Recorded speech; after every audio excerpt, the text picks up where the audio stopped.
जो नेगेटिव स्वरूप में इस कानून की चर्चा हो रही है, शायद मुझे लगता है कि मैं उस चीज़ को आज साफ कर सकता हूँ। देखिए, ये कानून काला नहीं बल्कि उजला है। अगर काला कानून नहीं है जी, और आप सरकार कह रही है कि नहीं, हमने किसानों के हित में ये कानून तैयार किया है, बिल्कुल। तो अब सरकार अमेंडमेंट के लिए क्यों तैयार हो गई है? हमारा संविधान 1950 में बना, 49 में बना, 1950 में प्रोमलगेट हुआ। तो आज तक संविधान में इतने सारे अमेंडमेंट हुए कि नहीं हुए हैं? जो लोग इस कानून का विरोध कर रहे हैं, those who are opposing this law, have they even read the law? क्या इन्होंने इस कानून को पढ़ा है कि ये कानून कहता क्या है? कैसे किसान विरोधी है ये कानून? ये कानून किसान विरोधी है? बिल्कुल किसान विरोधी नहीं है। इस कानून से किसान को सबसे पहले आसमान छूने के मौके मिलेंगे। अगर सरकार सारे फसलों पर एमएसपी अगर देना चालू कर देगी, तो जो बाकी देश का इंफ्रास्ट्रक्चर जो तैयार हो रहा है, रोड्स हैं, स्कूल्स हैं, एजुकेशन है, हेल्थ केयर है, जो स्पेंडिंग उस पर होती है, जो फाइनेंशियल एक आउटले होता है, वो कैसे सरकार कैसे चलाएगी उसको? जो हमारे देश के अन्नदाता हैं, जिनसे ये सारा संसार चलता है, ये पूरा देश चलता है, ये प्रदेश चलता है, उनको इस कानून को जानने की ज़रूरत है। लड़ाई सिर्फ एमएसपी पे है, तो सरकार तो एमएसपी से पीछे हट नहीं रही है। लेकिन सिर्फ एमएसपी ही बेंचमार्क बनेगा क्या देश के विकास का? क्या स्कूल, सड़क, अस्पताल, एजुकेशन सेंटर, इन सब चीज़ों पे सरकार काम नहीं करे? विरोधी दल का ये आरोप है कि कहीं ना कहीं भाजपा सरकार अंबानी, अडानी या ईस्ट इंडिया कंपनी का वो एक नया नाम दे रहे हैं। पंजाब में विधानसभा के चुनाव हैं, सबको अपनी राजनीतिक रोटी सेकनी है। ये तीनों कानूनों में कहीं पे नहीं लिखा हुआ है कि सरकार एमएसपी को हटा रही है। भाजपा और संघ जी, मिल के हिंदू राष्ट्र का एक एजेंडे पे चल रहे हैं। देश की जनता ने जब 2014 और 19 के चुनाव हुए थे, तो एक ही मंत्र पे वोट किया था, सबका साथ सबका विकास। नमस्ते, आदाब, सत श्री अकाल। द समर न्यूज़ में आपका आज सभी का स्वागत है। आज मेरे साथ हैं खास इंटरव्यू में केंद्रीय कानून मंत्री रविशंकर प्रसाद के बेटे आदित्य शंकर प्रसाद, जो कि सुप्रीम कोर्ट के लॉयर भी हैं। आदित्य जी नमस्कार। बहुत बहुत धन्यवाद। आदित्य जी, आप कानून के साथ साथ राजनीति में भी बहुत सक्रिय हैं जी, और आज के जो राजनीतिक में सबसे ज़्यादा जो इशू खड़ा है वो तीन कानून कृषि कानून को लेके है जी। उसके बारे में आप क्या कहना चाहेंगे? देखिए, ये जो कानून है, ये बहुत ही सोचने और विचार करने के बाद केंद्र सरकार ने जनता के सामने ला करके इसको पेश किया है। इस कानून के 3 सबसे बड़े जो केंद्र बिंदु हैं, the first 3 as I understand, the first 3 benchmark जो इस कानून का है, वो है कि किसानों को उनका हित मिलना चाहिए, किसानों को उनके प्रोड्यूस को मार्केट में नेगोशिएट करने के लिए ज़्यादा पावर मिल गया, और तीसरा कि आज के तारीख में इतने वर्षों से जो सिस्टमैटिक हमारे किसान का जो एक इंफ्रास्ट्रक्चर जो ग्लोबल स्टैंडर्ड्स के अनुसार नहीं था, उसको खड़ा करने की एक प्रामाणिक कोशिश की गई है। तो इंफ्रास्ट्रक्चर, प्रोडक्टिविटी और बेटर प्राइसिंग, ये 3 चीज़ ऐसे हैं। और चौथा है कि कंज्यूमर को ज़्यादा चॉइस मिलेगा, किसानों को ज़्यादा चॉइस मिलेगा अपने प्रोडक्ट को सेल करने में। तो ये 3 केंद्र बिंदु ऐसे हैं जिस पर ये तीनों कानून जो है इसका बेंचमार्क आधारित है। किसानों ने कहीं ना कहीं इसको काला कानून के नाम पर इसको नाम दे दिया है। आपका मानना है कि ये काले कानून की तरह ही है? देखिए, ये कानून काला नहीं बल्कि उजला है। और जिस प्रकार से इस कानून के पीछे जो भ्रम फैलाया जा रहा है, जिस प्रकार से इतने समय से जो राजनीति इसके पीछे चल रही है, वो अपने आप में काफ़ी ही दुखदाई है। क्योंकि ये कानून जो है, ये किसानों को एम्पावर करने के लिए बनाया गया है। और जिन जिन मुद्दों पे इस कानून की चर्चा हो रही है, जो नेगेटिव स्वरूप में इस कानून की चर्चा हो रही है, शायद मुझे लगता है कि मैं उस चीज़ को आज साफ कर सकता हूँ। अगर काला कानून नहीं है जी, और आप सरकार कह रही है कि नहीं, हमने किसानों के हित में ये कानून तैयार किया है, बिल्कुल। तो अब सरकार अमेंडमेंट के लिए क्यों तैयार हो गई है इसमें? देखिए, अमेंडमेंट की बात, जब भी कोई लॉ फ्रेम होता है, तो लॉ फ्रेम होने के पीछे एक स्ट्रैटेजी होती है कि जनहित को किस तरह से सरकार अच्छे तरीके से प्रस्तुत करे। लेकिन जब भी, अब जैसे हमारा संविधान बना, हमारा संविधान 1950 में बना, 49 में बना, 1950 में प्रोमलगेट हुआ, तो आज तक संविधान में इतने सारे अमेंडमेंट हुए कि नहीं हुए हैं? जनमानस की जनहितों को मजबूती देने के लिए अगर किसी भी कानूनी प्रावधान में बदलाव की ज़रूरत है, तो कोई भी सरकार तैयार होगी। ये तो डेमोक्रेसी का एक पार्ट है। किसानों का कहना है कि जब कानून बनाने की जब बन रहा था जी। उससे पहले ही विरोध शुरू हो गया था। देखिए, तो विरोध जब शुरू हो गया था तो अमेंडमेंट उसी समय ही शुरू कर मेरी मेरी मेरी मेरी ये राय है कि जो लोग इस कानून का विरोध कर रहे हैं, those who are opposing this law, have they even read the law? क्या इन्होंने इस कानून को पढ़ा है कि ये कानून कहता क्या है, कैसे किसान विरोधी है ये कानून? मैं इस कानून पर 2 सेशन कर चुका हूँ और मैंने इस कानून को बहुत बारीकी से पढ़ा है, समझा है, इसको लीगली इंटरप्रेट किया है और मुझे ऐसा नहीं लगता कहीं से कि इस कानून में किसी भी प्रकार की नेगेटिविटी है, जिस प्रकार से कुछ वेस्टेड पॉलिटिकल और इंटरेस्ट को आगे बढ़ाने के कारण जो आगे बढ़ा रहे हैं कि ये कानून किसान विरोधी है। बिल्कुल किसान विरोधी नहीं है। इस कानून से किसान को सबसे पहले आसमान छूने के मौके मिलेंगे, दूसरा उनको अपने प्रोड्यूस को बेटर प्राइसिंग पे डिलीवर करने का मौका मिलेगा, तीसरा उनके लैंड का वैल्यू उनको ज़्यादा अच्छा मिल सकता है। जहाँ पे उनके फसल की उगाही होती है वहाँ पर अगर अच्छे लोग कोऑपरेटिव्स हैं या आपको कॉर्पोरेट सिस्टम के लोग हैं, अगर वो लोग किसान से आकर के काम करना चाहते हैं, किसान के लिविंग लाइफस्टाइल को आगे अच्छा अग्रसर करना चाहते हैं, तो ये सारे प्रावधान इस कानून में दिए गए हैं। And I am willing to explain everything. MSP को लेकर बहुत बड़ा विवाद खड़ा हो गया है। जी। किसानों की पहले मांग थी कि इस बिल को रद्द किया जाए। एमएसपी को लेकर सरकार अब अमेंडमेंट के लिए तैयार है, पहले इस पे क्यों नहीं विचार किया गया? देखिए, आज तक सरकार ने, मेरे पास कुछ डेटा मैंने निकाला था, क्योंकि अभी तो बिल के ऊपर बात नहीं हो रही, ये आप देखिए, ये सारा डेटा मेरे पास है, ठीक है। अब ये डेटा क्या कहता है? एमएसपी 2017-18 में पैडी की थी 1550, 2018-19 में हुई 1750, 12.9% है। जोवर है, एमएसपी थी 1700 2017-18 में, 2018-19 में 2430 है। तो इस तरह से सारा ये कंपैरेटिव चार्ट मेरे पास पड़ा हुआ है। और बहुत ऐसे, अगर एमएसपी ही खाली बेंचमार्क हो जाएगा इस देश का, तो अगर सरकार सारे फसलों पर एमएसपी अगर देना चालू कर देगी, तो जो बाकी देश का इंफ्रास्ट्रक्चर जो तैयार हो रहा है, रोड्स हैं, स्कूल्स हैं, एजुकेशन है, हेल्थ केयर है, जो स्पेंडिंग उस पर होती है, जो फाइनेंशियल एक आउटले होता है, वो कैसे सरकार कैसे चलाएगी उसको? किसानों की हित रखना, किसानों के हित को मजबूती से रखना सरकार का प्रथम संकल्प है। लेकिन उसके साथ ये भी ज़रूरी है कि सरकार देश के आर्थिक, सामाजिक और इंफ्रास्ट्रक्चर के विकास पर ध्यान दे, ये बहुत ज़रूरी है। तो जो आप मानते हैं कि कहीं ना कहीं सरकार ने किसानों के हित में ये बिल तैयार किया है, बिल्कुल, तो कहीं ये आप ये चूक नहीं मानते हैं कि किसानों तक जो बिल आप कह रहे हैं कि किसानों के हित में है, तैयार हुए हैं, तो कहीं ना कहीं भाजपा के जो नेता हैं, जो लीडर हैं, जो प्रचारक हैं, उन्होंने किसानों तक बिल के बारे में बताने में कहीं ना कहीं चूक हुई है, उन्होंने अभी तक बता नहीं पाए अच्छे से। देखिए, ये जो काम होता है बिल का, या बिल के प्रचार प्रसार का जो काम होता है, ये एक सिस्टमैटिक तरीके से काम होता है। जहाँ तक मेरा अपना अनुभव है, जिस प्रकार से इस चीज़ को ग्राउंड लेवल पर इंटरप्रेट करना चाहिए, हो सकता है वो मैसेज शायद नहीं गया हो, या हो सकता है कि उस मैसेज को ज़बरदस्ती दबाने की भी कोशिश की गई हो, क्योंकि एक पॉलिटिकल इंटरेस्ट को खड़ा होना है। और जितने भी हमारे जो किसान भाई हैं, जो हमारे देश के अन्नदाता हैं, जिनसे ये सारा संसार चलता है, ये पूरा देश चलता है, ये प्रदेश चलता है, उनको इस कानून को जानने की ज़रूरत है। लड़ाई सिर्फ एमएसपी पे है, तो सरकार तो एमएसपी से पीछे हट नहीं रही है। अभी भी जितनी भी जो फसलें होती हैं, जब एमएसपी जाना होता है, तो सरकार तो एमएसपी देती ही है। लेकिन सिर्फ एमएसपी ही बेंचमार्क बनेगा क्या देश के विकास का? क्या स्कूल, सड़क, अस्पताल, एजुकेशन सेंटर, इन सब चीज़ों पे सरकार काम नहीं करे? मैं एक आपको बात बताता हूँ, कॉन्ट्रैक्ट फार्मिंग की बात होती है, मेरे पास कानून मेरे सामने है, जैसा मैं आपको पहले भी बता रहा था एक चर्चा में। ये देखिए, ये सामने मेरे पास कानून है, ठीक है। ये कहते हैं कि बड़े बड़े कॉरपोरेट घराने आएंगे और उनकी ज़मीनें हड़प ले जाएंगे। क्या कहता है? The farmers produce trade and commerce promotion and facilitation act 2020, ठीक है। And what does the act क्या कहता है? मैं थोड़ा कानून पढ़ के समझा रहा हूँ, जस्ट टू एक्सप्लेन कि इसका मीनिंग क्या है।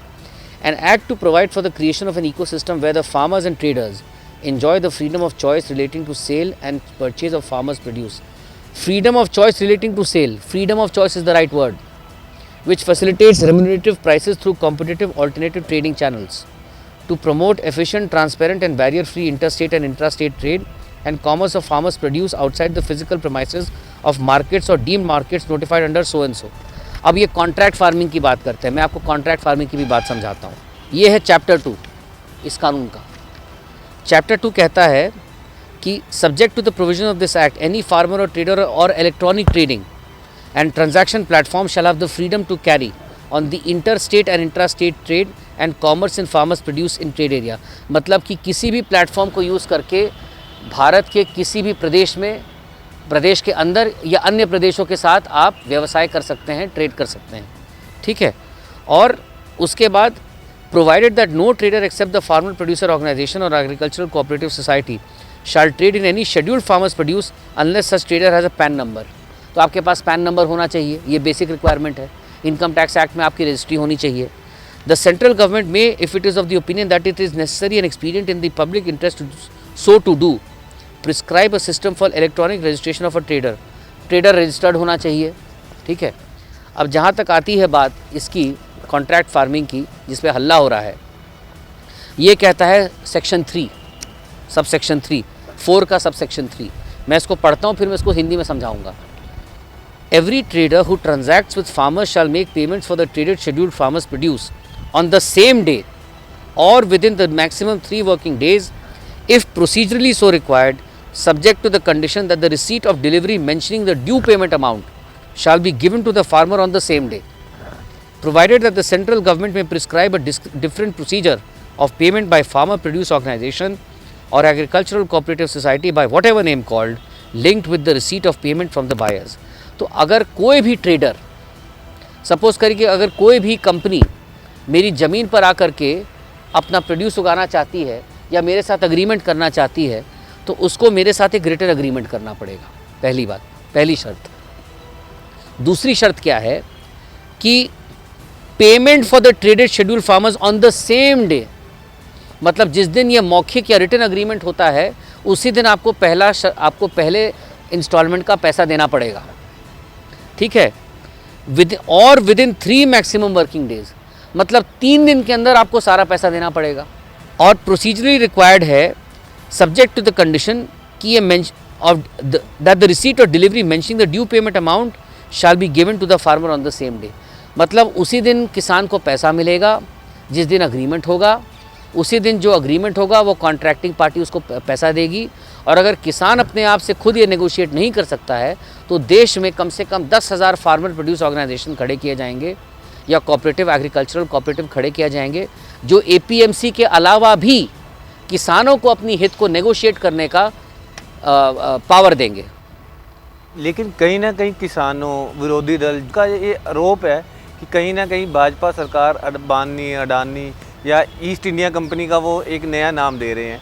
तो आप इसमें कितने सहमत हैं? आप क्या कहना चाहते हैं कि ये क्यों कर रहे हैं, ऐसा क्या है? देखिए, जहाँ तक पंजाब की बात है, पंजाब में विधानसभा के चुनाव हैं, सबको अपनी राजनीतिक रोटी सेकनी है, तो इस पे मैं ज़्यादा कुछ बोलूँगा नहीं, मुझे इस पर ज़्यादा चर्चा भी नहीं करनी है क्योंकि ये राजनीति का विषय है। मेरा विषय बहुत साफ, स्पष्ट और सिंपल है। मेरा विषय है कि हमारे किसान भाइयों को अपना हक मिलना चाहिए और जो इनको, जैसे हम लोग बोलते हैं अपने बिहार में, बरगलाया जा रहा है, ये बरगलाने की राजनीति ख़त्म होनी चाहिए।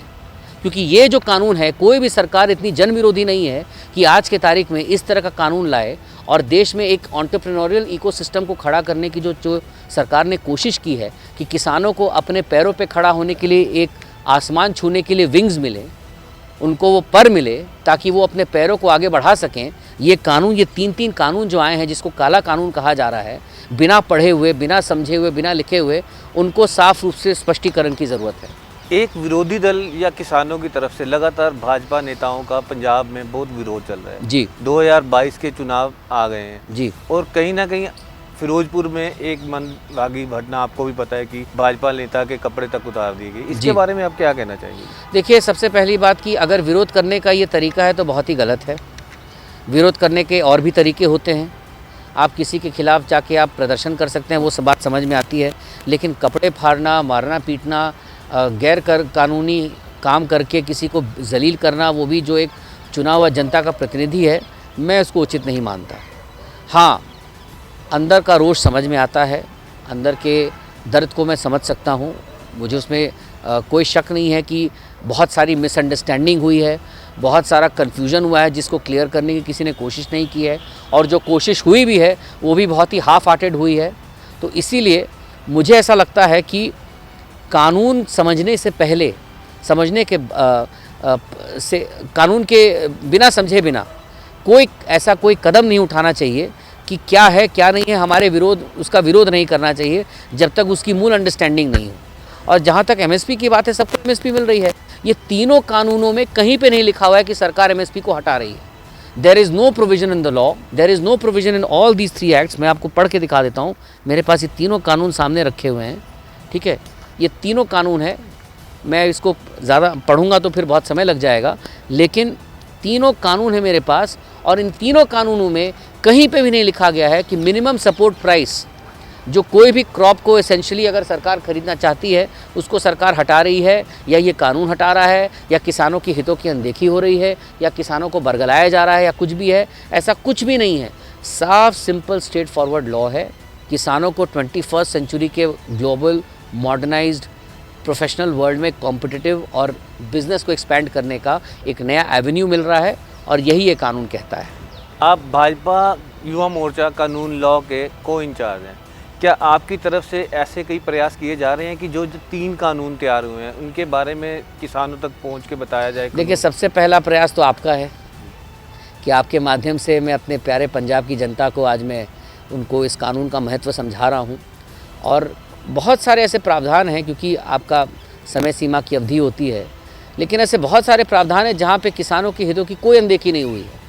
And I can go on record and say that this law is the most progressive law that has been made by this government to bring the किसान of today's India at par with global standards। किसानों से हट के एक सवाल है जो लगातार भाजपा पे उठता आया है कि भाजपा और संघ मिल के हिंदू राष्ट्र का एक एजेंडे पे चल रहे हैं जी, और कहीं ना कहीं अन्य धर्म, मुसलमान धर्म या कई अन्य धर्म, उनका आरोप कई लोग लगाते हैं कि ये सिर्फ हिंदू राष्ट्र की तरफ जा रहे हैं। इसके बारे में आप क्या कहना चाहेंगे? देखिए, ये कुछ लोगों के द्वारा प्रायोजित एक एजेंडा चलाया जा रहा है। देश की जनता ने जब 2014 और 19 के चुनाव हुए थे तो एक ही मंत्र पे वोट किया था, सबका साथ सबका विकास, 14 के चुनाव में। और जब 19 में बीजेपी 303 सीट जीत करके आई तो ये सबका साथ सबका विकास, सबका विश्वास भी हो गया। क्योंकि जिस प्रकार से आदरणीय प्रधानमंत्री नरेंद्र मोदी जी के नेतृत्व में देश में एक नए तरीके की क्रांति आई है, जो एक नया इकोनॉमिक स्ट्रक्चर को खड़ा किया जा रहा है, जो एक नया लिबरलाइज्ड ट्रेड रिजीम को खड़ा किया जा रहा है, जिस प्रकार से मल्टीपल रूप से भारत की जो ग्लोबल स्टैंडिंग बढ़ी है, तो इन सब चीज़ों को लेकर के देखिए, कुछ भी अप्रत्याशित घटनाएं होती हैं। ऐसे भी लोग होते हैं कि जो पार्टी के नाम को बुरा भला कह करके पार्टी के नाम को बदनाम करते हैं, तो उनको लगता है, तो एक जनता के बीच में एक धारणा जाती है कि भाजपा से अधिकृत रूप से ये काम हो रहा है। ऐसा कुछ भी नहीं है, ये बिल्कुल गलत है, बेबुनियाद है, और पूरे तरीके से कानूनी कार्रवाई होनी चाहिए कि जो भी आदमी किसी के साथ बदसलूकी करता है, चाहे वो किसी भी धर्म का व्यक्ति हो, कानूनी प्रावधान जो है आईपीसी के अंतर्गत उस पर कार्रवाई होनी चाहिए, और ये काम वहीं पे ख़त्म करना चाहिए। 3 शादी कानून भी भाजपा के, बिल्कुल सही बात है। तो आपने खुद ही कहा, तो ट्रिपल तलाक हो गया, ठीक है, ट्रिपल तलाक हो गया। उसके बाद बाकी सारे जो प्रोग्रेसिव कानून आ रहे हैं, जिस प्रकार से आप एक चीज़ देख सकते हैं कि सुप्रीम कोर्ट की जब ये राम जन्मभूमि की जजमेंट आई, ये एक बहुत बड़ा कम्युनल हादसा भी बन सकता था इस पर। लेकिन क्यों भारत शांत है आज के तारीख में? क्योंकि लोगों में समझदारी आ गई है, लोगों में ठहराव आ गया है कि हम लोग इससे अब आगे बढ़ चुके हैं। तो ये जो कुछ हताश और हारे हुए लोग हैं, जिनको सरकार के काम करने के प्रति उनको कुछ मुद्दा मिलता नहीं है, उनको ये हिंदू राष्ट्र का मुद्दा मिलता है कि मुसलमानों को मारा जा रहा है, हिंदुओं को मारा जा रहा है, इसको ये किया जा रहा है। बेवजह बेबुनियाद बातों को फालतू में तूल दिया जाता है। और हाँ, जहाँ पर जो गलत है, जहाँ पे कानूनी कार्रवाई होनी चाहिए, वहाँ बिल्कुल कानूनी कार्रवाई होनी चाहिए, और दोषियों को सज़ा भी मिलनी चाहिए। The law of the land must take its own course and no government is bound to destroy that. 10 साल पहले केंद्र में कांग्रेस की सरकार थी, उस समय महंगाई को लेके भाजपा ने एक मोर्चे खोले थे जी, और महंगाई में उन्होंने बोला था कि जब भाजपा सरकार आएगी केंद्र में तो महंगाई कम होगी, लेकिन कम होने के बजाय दिन पर दिन बढ़ती जा रही है। इस पे आप क्या कहना चाहेंगे? देखिए, इस पे मैं ज़्यादा कुछ नहीं बोलूँगा। बहुत चीज़ें मार्केट प्राइसिंग पे भी डिपेंड करती हैं, ठीक है। कभी कभी अभी आप देख रहे हैं कि पिछले 1-1.25 साल से हम लोग किस परिवेश में जी रहे हैं।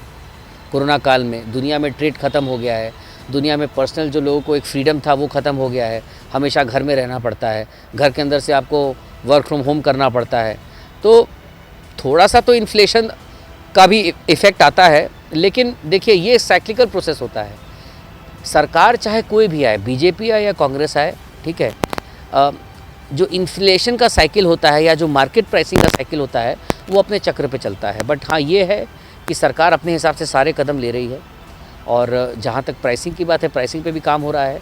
लेकिन आप एक चीज़ भूल जाते हैं कि सरकार को देश में इंफ्रास्ट्रक्चर पे भी काम करना है। तो जो बड़े बड़े जो सरकार के एजेंडे हैं, सड़कें बनानी है, इंफ्रास्ट्रक्चर बनाना है, भारत की basic day to day living style को बेहतर करने के लिए सरकार बहुत स्तर पर काम कर रही है। तो इन सारी चीज़ों को लेकर के तो जनता अगर ये जो सारा सरकार के राजस्व में जो जा रहा है तो सब अल्टीमेटली वहीं से निकलेगा। आदित्य शंकर प्रसाद जी ने आज 3 कानून को लेके काफ़ी कुछ बताया। उन्होंने बताया कि किसानों के हित में कानून तैयार किया गया है और कहीं ना कहीं ये हमेशा केंद्र सरकार की कोशिश रही है कि वो किसानों के हित में ही काम करे।